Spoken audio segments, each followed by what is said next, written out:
Hello and welcome. I am the Suit&Tie Dip&ChewGuy, and this is my second review of the standalone product series. And yes, it is of Copenhagen Southern Blend. And you're like, wait a minute, standalone product? What? It's everywhere. This is the standout of the standalone product series in that it is widely accessible. It's everywhere. It's well known. And although I am a little surprised about some things I found out about its release, everybody knows about this. I understand that.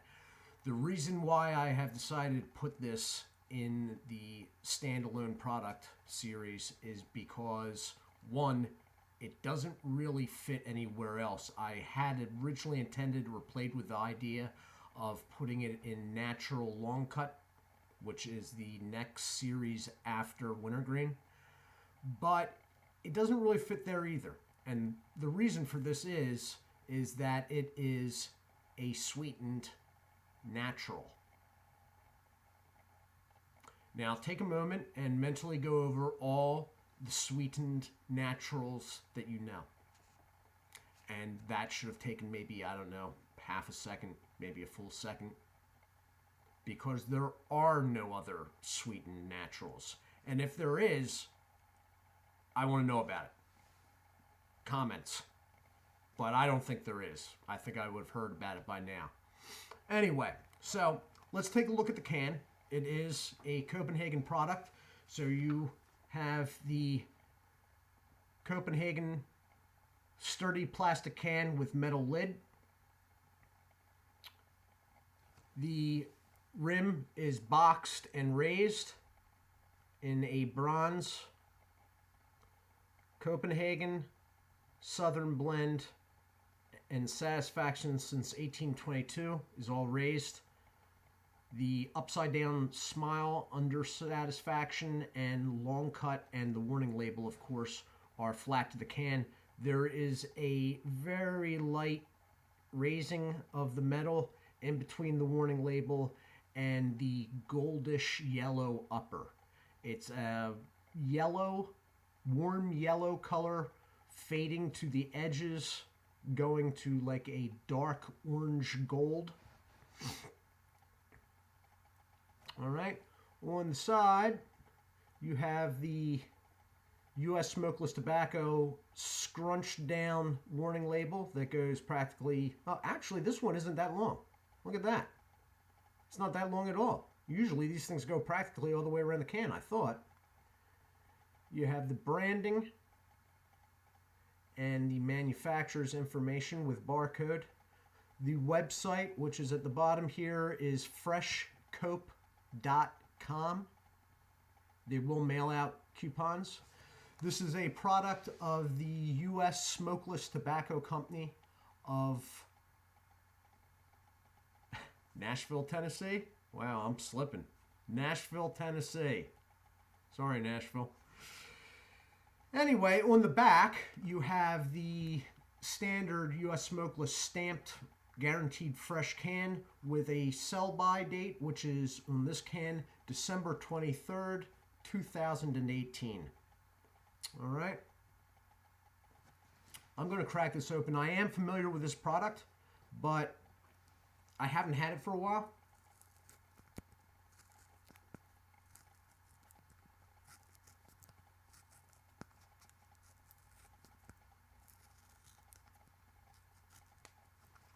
Okay, so it is open. The moisture level is good. And it is a very rich smelling natural. I say rich smelling because there is a sweetness even in the smell, and it actually sort of makes the natural almost, the body of it almost, it's almost like it's fuller bodied because of the sweetness. There is a, and this was why I was interested, because I couldn't think, I haven't had this product for a couple months now, and I couldn't think offhand I think there's still like a twinge of like saltiness there, but really that's going to come out in the taste. Now let's take a look at the product, because my last review I forgot to show the product in the can. I talked all about the cut twice during the video, and neither time did I actually show it. So let's do that now. It is a little bit lighter than the camera is showing there, okay? But it is a very dark brown. It is a consistent cut. Being a Stoker's guy, a lot shorter than I care for, but I'm thinking this might be what is known in Copenhagen circles as a mid-cut, but I could have that wrong, guys, because all Copenhagen products to me are mid-cut. Heck, if I'm dipping Stoker's for months on end, and then I do one of these cans, it's almost, I might as well be doing fine cut. Anyway, the moisture level looks good. I'm going to take a pinch, and then, because I've forgotten a paper towel again, I'm going to hit the pause button.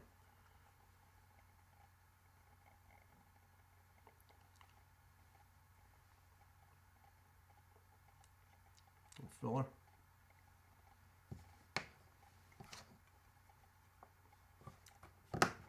Back in a moment.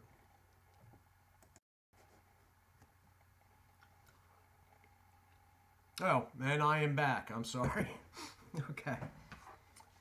I'm a fan of this stuff. I always have been. It is a sweetened natural, but there is still somehow a saltiness there too. Now, a lot of people in the southern part of the eastern United States say or make references to sweet tea.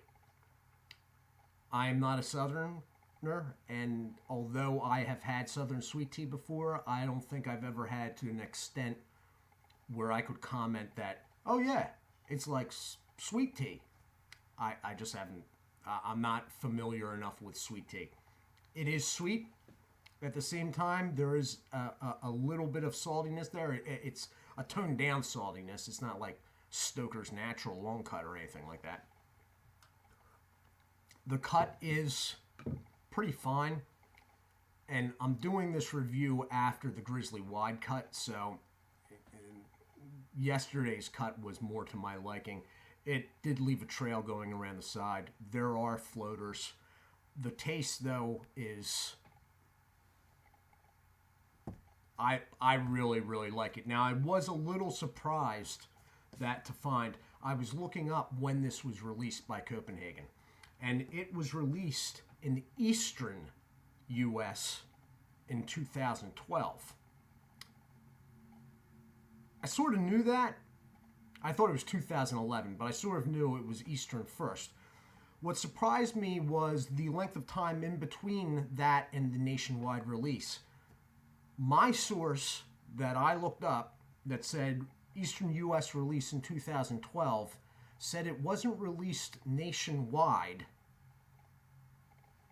until 2018, this year. That doesn't quite seem right to me, because I saw reviews of it from people that are known to be on the West Coast, but then I thought, wait, those guys also are like this with the Northerner, and, they also have a lot of people mailing them stuff, So, according to the Copenhagen Wikipedia page and another source, which I can't remember offhand, this stuff did not get a nationwide release until 2018, this year. It doesn't sound right to me, but I backed up my original source with it, and they both said the same thing. So, anyway, and the review is running out of control time-wise again. So, mouthfeel is good, but there are floaters, okay? It's staying fairly well formed. It is spreading a little bit. I don't normally hold this far back. I don't think anybody holds really. I got this so far back, it's almost where you put chewing tobacco. Nicotine level is there. I will leave this in after the video. I have no plans to smoke. I sort of knew that the nicotine level would be there. It's there for all Copenhagen products. It's definitely present here. Consistency's all right. The cut's good in the can. The smell off the can is good. The flavor's excellent. This is one of my favorite. In fact, this was my favorite and may still be my favorite Copenhagen product. I was very late to try Copenhagen Straight, and I have become a fan of that. But before that, this was definitely my favorite Copenhagen product, and it still may be. It's a different product, and that's why it's a standalone. It's a different product. It has the flavor, smell, nicotine, mouthfeel. It's all good. Cut is a little shorter than I like, but you know, when you have a product like this that is really sort of a standout by itself, you're going to have to roll with some drawbacks. You know, there's going to be some cons you're just going to have to deal with because, you know. Anyway, this has been the Copenhagen Southern Blend Long Cut review. It is in the playlist of standalone products.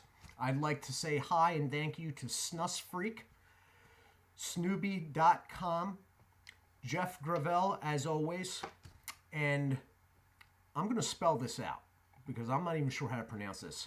REBUSFFS.